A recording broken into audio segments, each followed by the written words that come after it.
All right, everybody, I'm Logan Alec. I'm a CPA. Today, I'm talking to you about the IRS Notice CP504. I have one right here on screen that I am going to go through bit by bit so you understand exactly what the CP504 is, what it's saying, what it means, etc., etc.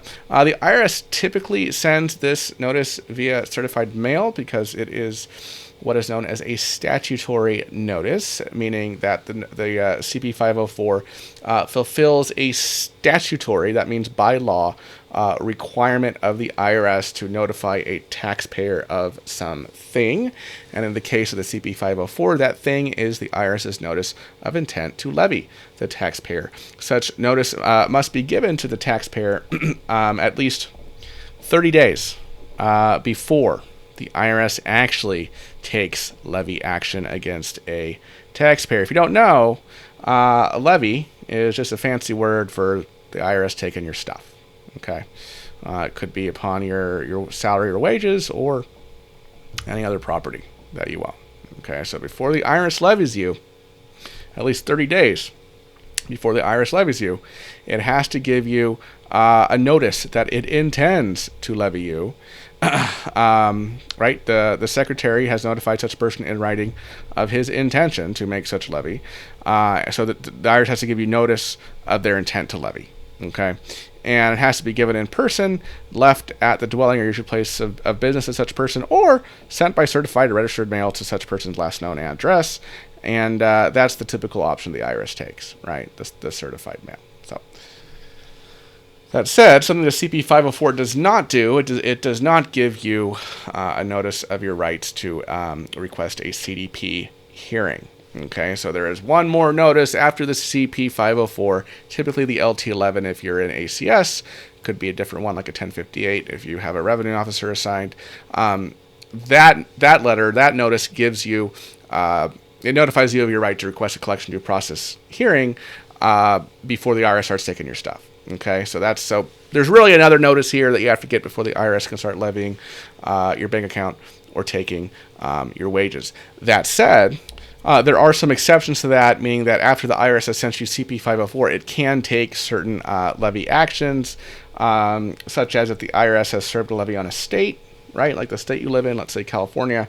Through a state income tax levy program, the IRS can levy your state tax refund to be applied towards your federal tax debt after it has issued you the CP504, but not before it has issued you the LT11 or the letter 1058. Okay, but for most levies, the big ones, bank levies, wage garnishments, IRS has to send you, has to give you your CDP rights before it takes those things. And that's generally in the form of letter LT11 if you're an ACS, or letter 1058 if you're working with a revenue officer. This is all to say, if the IRS has not given you notice of their intent to levy before they start taking your stuff, that is an illegitimate, illegal levy, and you can contest it based on those grounds. All right, now let's talk about the CP504 itself. These sample notices we get from the IRS, man. Why is this all jumbled? That's lame. Anyway, you'll know it's a CP504 because it says CP504. It'll tell you the tax year the CP504 relates to right there, the date of the notice. I don't know why it's not highlighting. But then the taxpayer social would be right there. Phone number to contact the IRS. You don't really need this caller ID. Your name and address would appear right here. Okay. First, kind of meat of the notice here is the billing summary here. Right here, the IRS tells you what they believe that you owe, right? So amount you owed, this is like the amount of tax that the IRS believed you owed for this particular tax year, in this case 2018. And then it'll show you any penalties and interest that the IRS has assessed on your account in addition to that original balance. If there's any tax payments or credits on your account for the year, there's none of these on this example, but those would be included here as well in arriving at this sum. So the CP504 is saying that the IRS believes that for tax year 2018, this sample taxpayer owes $9,533.53, right? Same figure there. And here's where it says that this is the notice of intent to levy your property or rights to property, right? This is a notice of intent to levy your state tax refund or other property. Okay. So there it is. The IRS is telling you that they intend to take your stuff to satisfy that statutory requirement. All right. Then the IRS tells you what they want you to do. Obviously, the IRS is sending you this notice because they want you to take some kind of action, right? They want you to pay them what you believe or what they believe you owe them. Okay, that's what it's saying. Pay this amount. Just pay us. You got $9,500 laying around. Just give it to us. Oh, if only it was that easy, IRS, right? Oh, and then they give you the threats, right? Or you may file notice of federal tax lien. The amount of interest will increase. Additional penalties may apply. And, oh yeah, we can start taking your stuff, right? If we don't receive the amount due within 30 days from the date of notice, we can levy your state tax refund. That's what I talked about earlier. And then, of course, after they send you the LT11, they can start taking your other stuff, right? In most other situations, before we levy on your property, rights of property, we'll send you a notice that gives you the opportunity to request a collection due process hearing, unless we've already issued one to you, right? So those are things like, wages, your income, bank accounts, assets, social security benefits, etc. Right? So that's what the IRS says is going to happen if you don't respond to them. They tell you about the cap appeal as well, but frankly, just go the CDP route if you're going to appeal the collection activity. They're telling you about the passport program, right? If you owe seriously delinquent tax debt, okay, and originally when the law was passed, seriously delinquent tax debt meant at least $50,000. That amount has been adjusted for inflation each year. I believe right now it's $59,000, but back for this tax year, back when this was issued, it was $52,000. Okay, so basically how this works is if you owe more than that seriously delinquent tax debt amount, the IRS can certify your tax debt to the State Department. And once that tax debt is certified to the State Department will deny your application to renew your passport unless you fix your problem with the IRS within 90 days. Okay, we've worked these cases for many of our clients, or to get a new passport as well if you don't have a passport.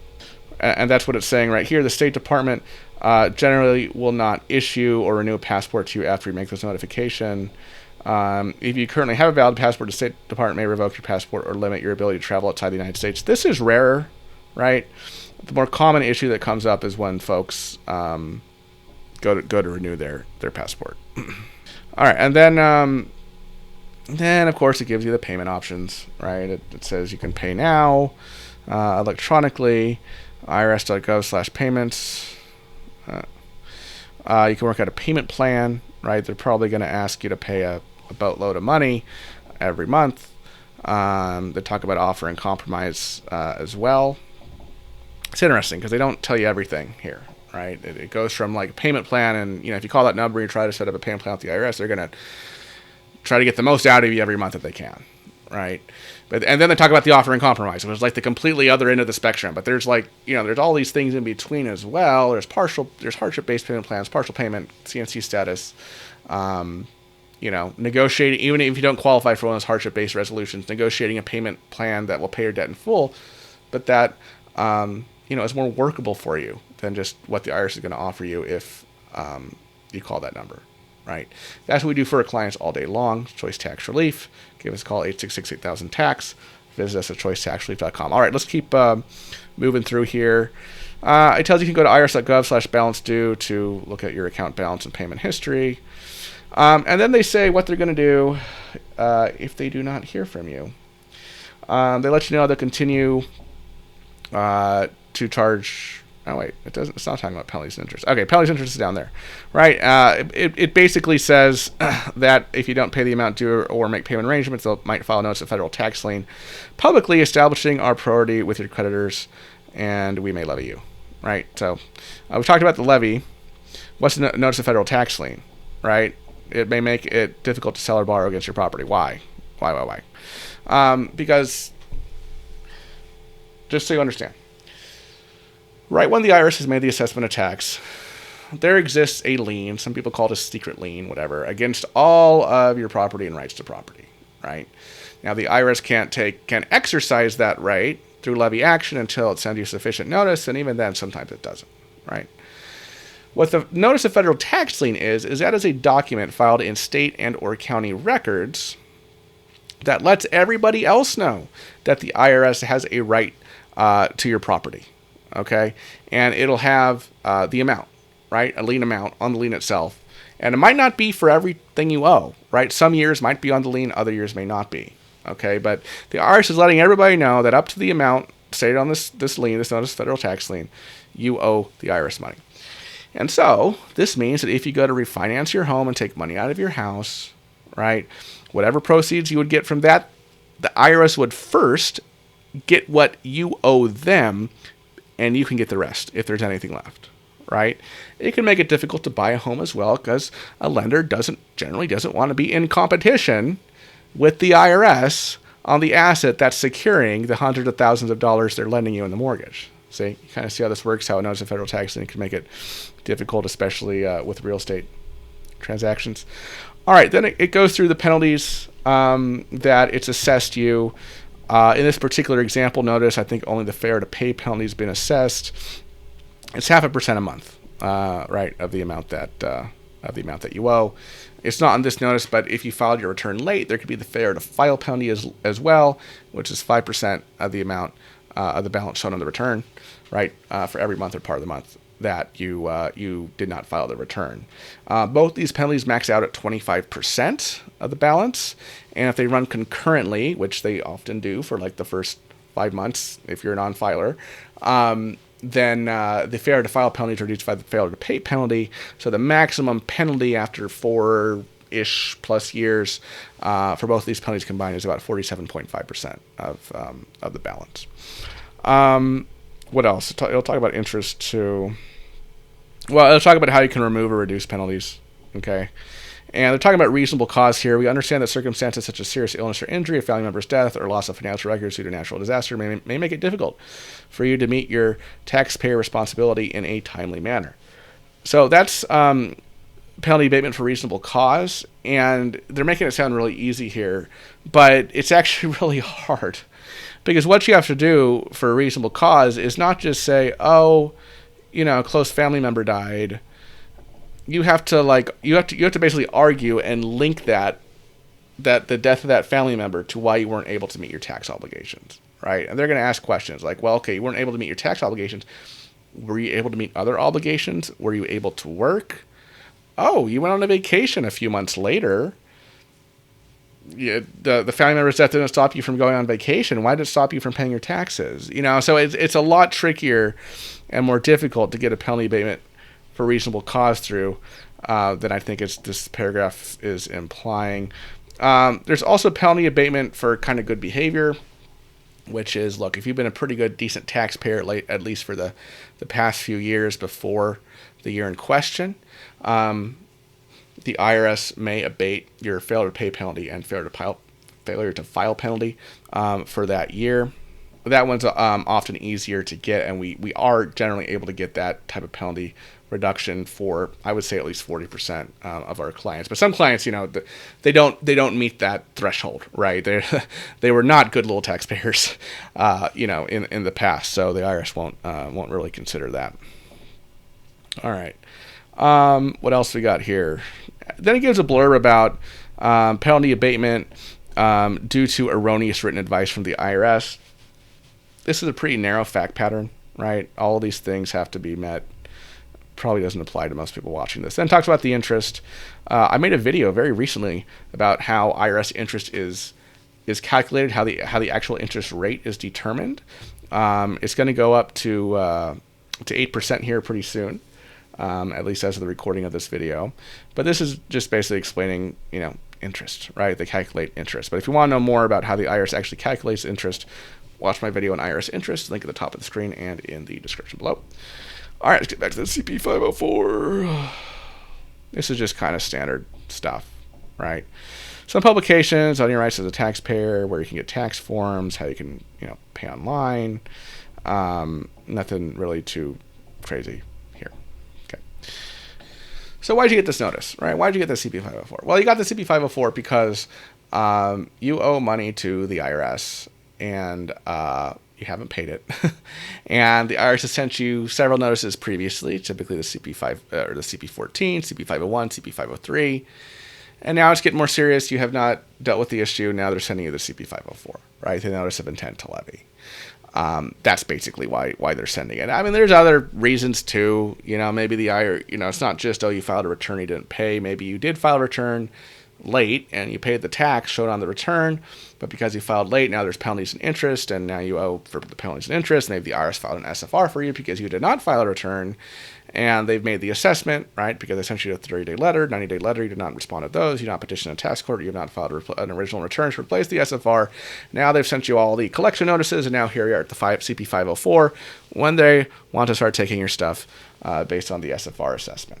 Okay, but basically, bottom line, you owe something to the IRS, or at least the IRS believes you owe them, and now they're getting serious, and they're looking to start taking your stuff. So what should you do if you receive a CP504 notice, right? Well, number one thing is check the notice for accuracy. Okay, the IRS makes mistakes. That should be no surprise to anybody. Okay, so review the IRS numbers against your own. Step two, if you find any errors, contact the IRS about them immediately in the number in the notice. Number three, seek penalty abatement, right? Like, I said it can be difficult, but it's at least worth a shot if you have a good story, or this was just kind of like a one year where you kind of went off the rails, but every year before that, you were like a perfect taxpayer, at least for, the past few years before this year. Call them up, ask, hey, can I get some penalty abatement? See what they say. And then finally, right, once you've corrected any errors, once you've got any possible penalty abatement you can get, then you owe an amount, right? And you have to either pay that amount that you're owed, or the IRS will start taking your stuff, or you can enter into a resolution with the IRS, right? Apart from paying what you owe, the resolution the IRS wants you to get in is just paying them in a payment plan and paying them as quickly as possible, right? But there could be other options for you. Maybe the only thing you qualify for is paying the IRS back in full, but over a longer period of time than the IRS wants you to pay them, right? Or maybe it's an offering compromise, settling your tax debt for less than you owe. You do have to qualify for these things. Maybe you don't qualify for an offering compromise because you have significant equity in your assets, but you can't access the equity in those assets like your home. So maybe a partial payment installment agreement is the solution for you. Maybe that's the fact pattern there, but you cannot afford to pay the IRS anything monthly. Okay, maybe currently non-collectible status. Folks, there are options for you. Don't let the IRS bully you around. I'm not going to go into detail about these options here because I've created a video describing all of them. And you can watch that video by clicking the link at the upper left-hand corner of your screen. I also have all of my tax relief videos that you can access in the bottom left-hand corner of your screen. Of course, if you would like to work with professionals with your tax problem, whether you have unfiled tax returns, you owe the IRS a lot of money, or your state, give us a call at Choice Tax Relief, 866-8000-TAX, or visit us at choicetaxrelief.com, fill out the form on the website, and we will reach out to you. All right, folks, thank you so much for watching. I'll see you in the next video. Bye-bye.